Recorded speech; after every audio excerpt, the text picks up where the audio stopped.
we've got one more item for you when you get a chance. We'd like it there. კითხვა, რომელსაც კაცობრიობა სულ უფრო და უფრო ხშირად სვამს. არსებობს თუ არა სიცოცხლე სხვა პლანეტაზე? არსებობენ თუ არა უცხო პლანეტელები? თუ არსებობენ, სად არიან? როგორ გამოიყურებიან? აქვთ თუ არა ინტელექტი? და თუ კი მათ ვიპოვით, ან ისინი გვიპოვნიან, როგორ გაგრძელდება კაცობრიობის ისტორია? ადამიანები ამ კითხვებზე რაღაც მისტიურ პასუხს ელოდებიან, თუმცა სხვა პლანეტებზე სიცოცხლის არსებობის დამტკიცება მეცნიერული თვალსაზრისით უფრო რაციონალური იქნებოდა.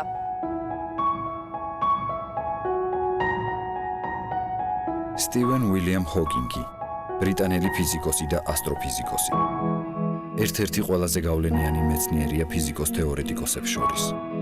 მოღვაწეობს კოსმოლოგიასა და კვანტურ გრავიტაციაში. 21 წლის ასაკში სტივენ ჰოკინგს ექიმებმა ძალიან მძიმე დიაგნოზი დაუსვეს.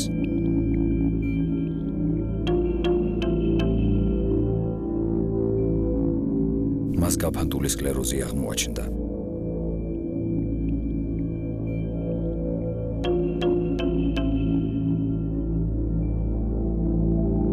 რაც კუნთების ფუნქციის დაქვეითებას ნიშნავს და არავის ეგონა თუ 2 წელიწადზე მეცი ცხოვრებდა.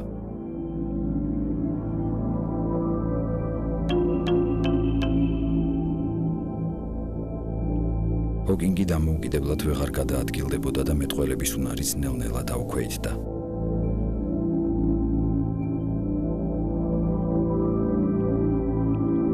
დღეს ის 71 წლისაა და მიუხედავად მისი დაავადებისა, მან მაინც შეძლო სამყაროს გაოცება.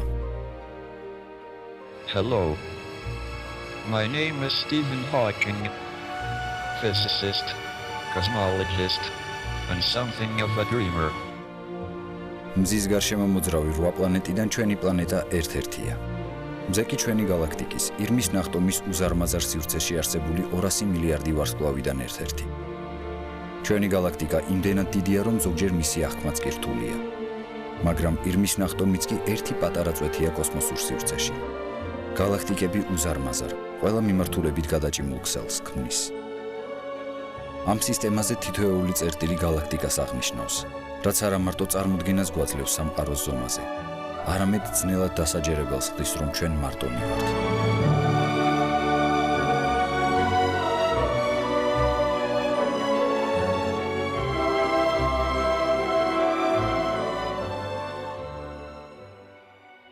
ჰოკინგის აზრით, თუ კი სამყაროს სავსეა ინტელექტუალური და კოსმოსში მოგზაური უცხო პლანეტელები, ზოგიერთი მათგანი მაინც დაინტერესდებოდა ჩვენით, თუნდაც ცნობის მოყვარეობის გამო.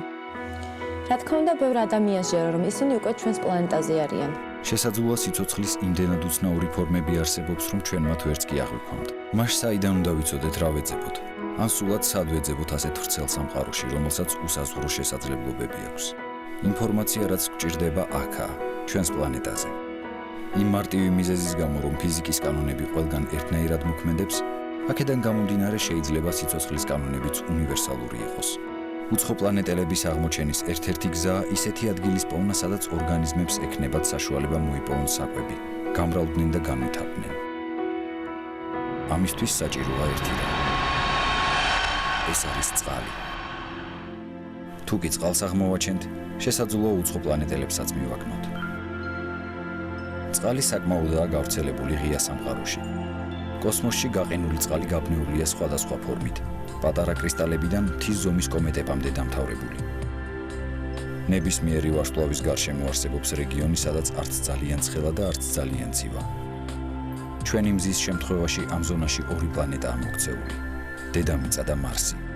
სწორედ ამ მიზეზის გამო სტივენ ჰოკინგს მიაჩნია, რომ ერთ დღესაც მარსს აუცილებლად ვეწვევით. რობოტები მარსს 70-იანი წლებიდან იკვლევენ. მარსის ზედაპირის ქვეშ ნასას მარსმავალმა სპირიტმა თეთრი მარილი აღმოაჩინა, რომელიც მხოლოდ თხევად წყალთან კონტაქტისას ფორმირდება. მაგრამ ჯერჯერობით ვერ შეძლეს მასზე სიცოცხლის არსებობის მტკიცებულების აღმოჩენა. მეცნიერს მიაჩნია, რომ არ უნდა დავნებდეთ. მარსიდან 50 მილიონი კილომეტრის მოშორებითაა იუპიტერის პატარა, იდუმალი თანამგზავრი ევროპა. მისი დიამეტრი 3200 კილომეტრიც არაა. ტემპერატურა იქ -160 გრადუსია. ევროპის მთელი ზედაპირი დაფარულია სქელი ყინულით. რომელიც სავარაუდოდ 24 კილომეტრის სიღრმისაა. თუმცა პლანეტის შუაგულში შესაძლოა სითბოს წყარო არსებობდეს. თუ იქ უცხო პლანეტელები არსებობენ, სავარაუდოდ ისევე ცურავენ როგორც ჩვენი ოკეანის ბინადრები, რადგან თხევადი წყალი ყველგან ერთნაირია.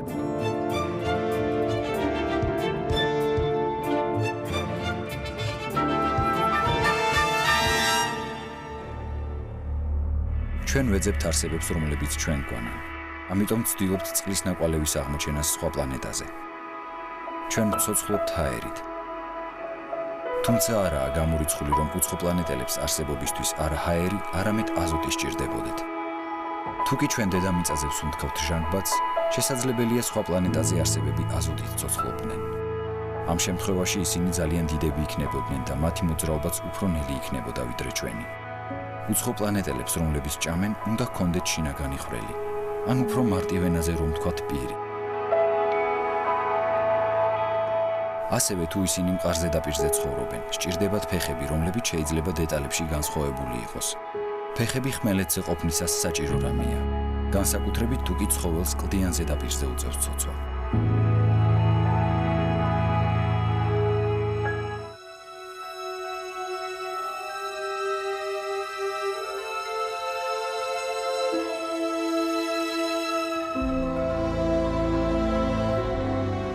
როცა საქმე ეხება განვითარებული, ცივილიზებული უცხო პლანეტელების ძებნას, ადამიანებს ორი არჩევანი აქვთ. შეგვიძლია სიგნალებს უსმინოთ, ან უფრო გავაქტიურდეთ და თავად ვამცნოთ მათ, რომ საუბარი გსურს.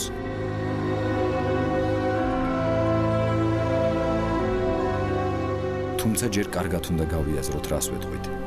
ეს სარისკო საქმეა. ინტელექტუალური სიცოცხლე შეიძლება გარდაიქმნას იმად, რასთან შეხვედრაც ნაკლებად მოგვინდება. ჩვენ ადამიანებს უკვე შეგვიძლია ჩვენი საკუთარი ევოლუციის კურსზე გავლენის მოხდენა.